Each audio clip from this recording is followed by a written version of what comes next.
Assalamualaikum warahmatullahi wabarakatuh. Perkenalkan, saya Muhammad Fathun, NIM A322530018, Program Studi Pendidikan Ilmu Pengetahuan Sosial.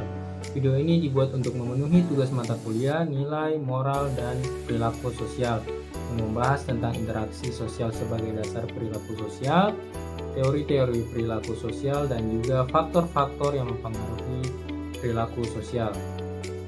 Di bagian pertama mengenai interaksi sosial sebagai dasar perilaku sosial. Baik, pendahuluannya, sebagai makhluk sosial, manusia senantiasa membutuhkan kehadiran orang lain karena kehidupan bermasyarakat tidak dapat dilepaskan dari interaksi sosial. Interaksi inilah yang menjadi fondasi utama terbentuknya perilaku sosial serta pola hubungan antar individu. Tanpa adanya proses komunikasi dan aksi timbal balik tersebut, keteraturan kolektif tidak akan pernah terwujud dan dalam masyarakat mustahil untuk terbentuk. Kemudian pengertian dari interaksi sosial. Interaksi sosial adalah hubungan timbal balik dinamis yang terjalin antara individu dengan individu, individu dengan kelompok maupun antar kelompok.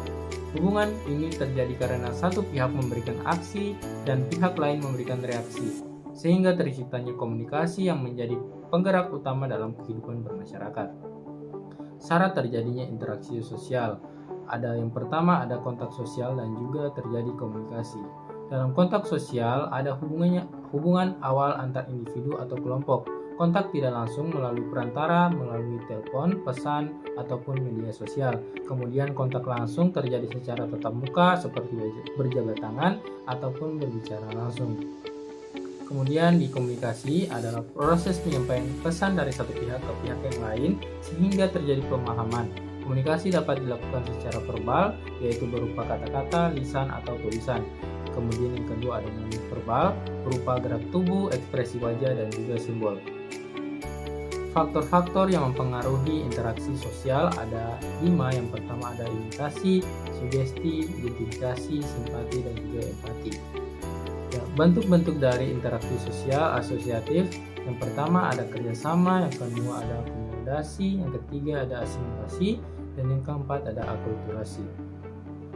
Kemudian masuk ke bentuk-bentuk interaksi sosial disosiatif. Yang pertama ada persaingan, yang kedua ada kontravensi, yang ketiga ada konflik. Pengertian dari perilaku sosial.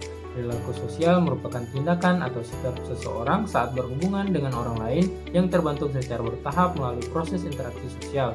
Perilaku ini tidak muncul begitu saja, melainkan sangat dipengaruhi oleh norma, nilai, dan budaya yang berlaku di lingkungan masyarakat tersebut.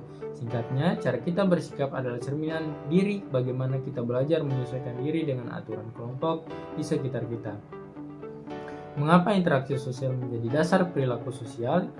Yang pertama, karena perilaku sosial tidak muncul sebagai naluriah tetapi dipelajari melalui interaksi. Kemudian individu mengenal nilai, norma, dan aturan sosial dari proses interaksi dengan orang lain. Kemudian yang ketiga, interaksi sosial menjadi sarana pembentukan pola pikir, sikap, dan tindakan sosial. Dan yang terakhir ada tanpa interaksi sosial, individu tidak memiliki acuan dalam bertingkah laku sosial. Masuk ke bagian selanjutnya mengenai hubungan interaksi sosial dan perilaku sosial. Hubungan antar keduanya bermula dari interaksi sosial yang berperan sebagai proses belajar dari setiap individu. Ketika interaksi tersebut terjadi secara berulang, lambat laun akan terbentuknya suatu kebiasaan yang menetap hingga akhirnya menjadi suatu perilaku sosial. Dengan demikian, perilaku sosial seseorang sebenarnya merupakan cerminan dari kualitas dan pola interaksi yang ia jalani sehari-hari dalam lingkungannya. Masuk ke bagian selanjutnya mengenai interaksi sosial sebagai proses pembelajaran sosial.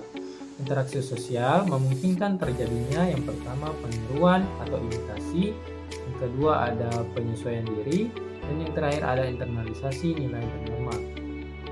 Melalui interaksi, individu belajar yang mana perilaku yang diterima masyarakat dan mana perilaku yang ditolak oleh masyarakat.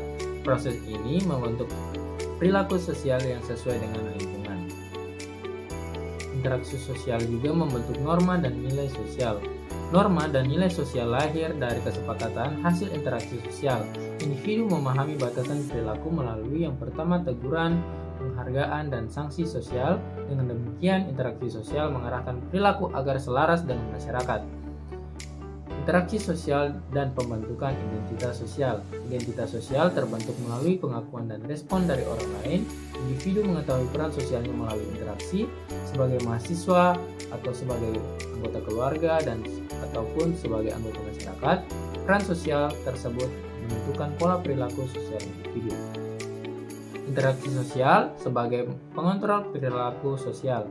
Interaksi sosial berfungsi sebagai alat kontrol sosial. Reaksi sosial mempengaruhi perilaku individu. Pujian mendorong perilaku positif, sedangkan celaan menghambat perilaku negatif. Individu menyesuaikan perilakunya berdasarkan respon sosial. Baik, materi selanjutnya mengenai faktor-faktor yang mempengaruhi perilaku sosial. Faktor yang mempengaruhi perilaku sosial secara umum terbagi menjadi dua, ada faktor internal dan juga faktor eksternal. Perilaku sosial dipengaruhi oleh kombinasi faktor internal yang berupa genetik, kepribadian, emosi ataupun motivasi, dan juga faktor eksternal dipengaruhi oleh lingkungan sosial, keluarga, budaya maupun teman sebaya. Faktor internal yaitu kepribadian dan motivasi, dorongan dari dalam diri dan sifat dasar mempengaruhi cara merespon lingkungan. Kemudian proses kognitif, pikiran, ide, keyakinan, dan pengetahuan membentuk kesadaran sosial seseorang. Kemudian faktor emosional, perasaan dan kesehatan mental termasuk kecemasan mempengaruhi perilaku sosial. Dan yang terakhir ada faktor fisik, usia, kesehatan fisik, dan karakteristik genetik atau biologis juga mempengaruhi faktor internal dari perilaku sosial. Adapun faktor eksternal berasal dari lingkungan dan kondisi sosial di sekitar individu. Mereka menentukan norma yang diikuti, peran yang dihadapkan, dan diakses terhadap sumber daya sosial. Semua mempengaruhi perilaku sosial. Yang pertama ada lingkungan keluarga. Seperti pola asuh, pendidikan orang tua, dan hubungan antar anggota keluarga adalah faktor dominan berkontribusi hingga 59,5% terhadap perilaku sosial, terutama pada anak.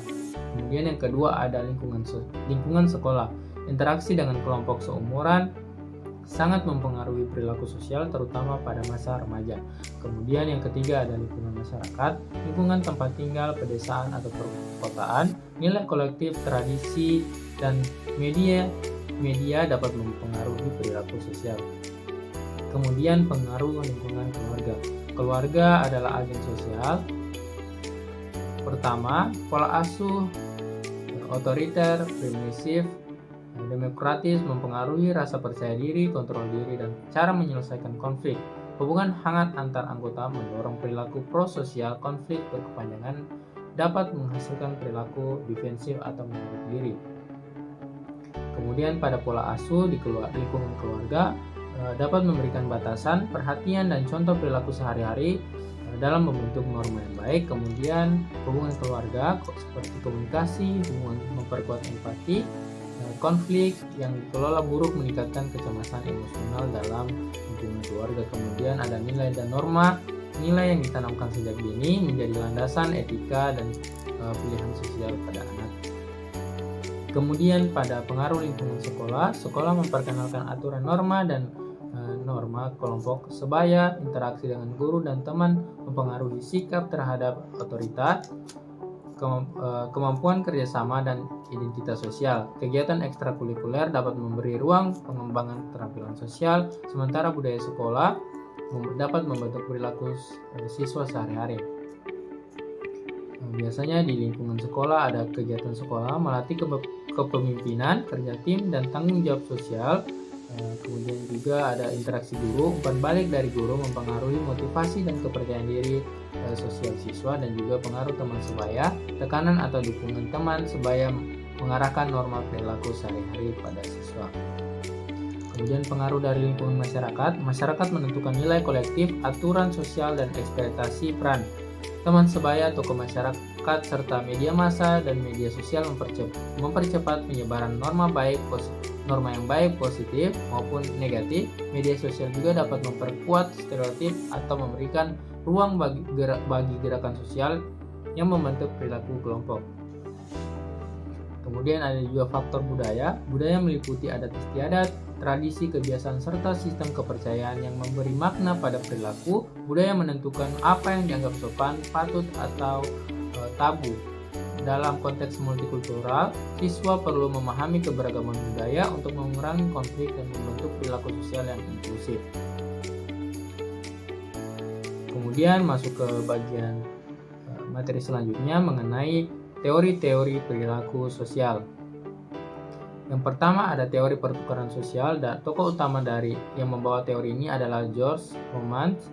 Ia percaya dasar dari semua interaksi sosial adalah pertukaran barang atau jasa baik material maupun non-material. Artinya menurut Homans, hubungan sosial bertahan karena saling menguntungkan. Jika salah satu pihak merasa dirugikan atau tidak memperoleh imbalan yang sepadan, maka interaksi tersebut tidak bisa melemah atau bahkan terputus. Kemudian selanjutnya teori yang kedua ada teori pembelajaran sosial, dan dari Albert Bandura berargumen bahwa manusia tidak hanya berinteraksi terhadap pasangan, tapi juga berpikir dan mengevaluasi perilaku orang lain untuk ditiru. Artinya lingkungan sosial dan figur teladan seperti orang tua, guru, tokoh publik sangat berpengaruh dalam membentuk perilaku individu. Perilaku baik atau buruk dapat menyebar dalam masyarakat karena ditiru, bukan hanya karena diberi hukuman atau ganjaran. Kemudian teori selanjutnya teori interaksionalisme simbolik. Tokoh utama dalam pemikiran ini adalah George Herbert Mead. Ia memfokuskan diri berkembang melalui interaksi sosial dan penggunaan simbol atau bahasa. Artinya manusia memahami siapa dirinya dengan cara berinteraksi, berkomunikasi, dan menafsirkan makna simbol, terutama bahasa. Kemudian teori dramaturgi dari Erving Goffman memandang bahwa kehidupan sosial seperti sebuah pertunjukan teater.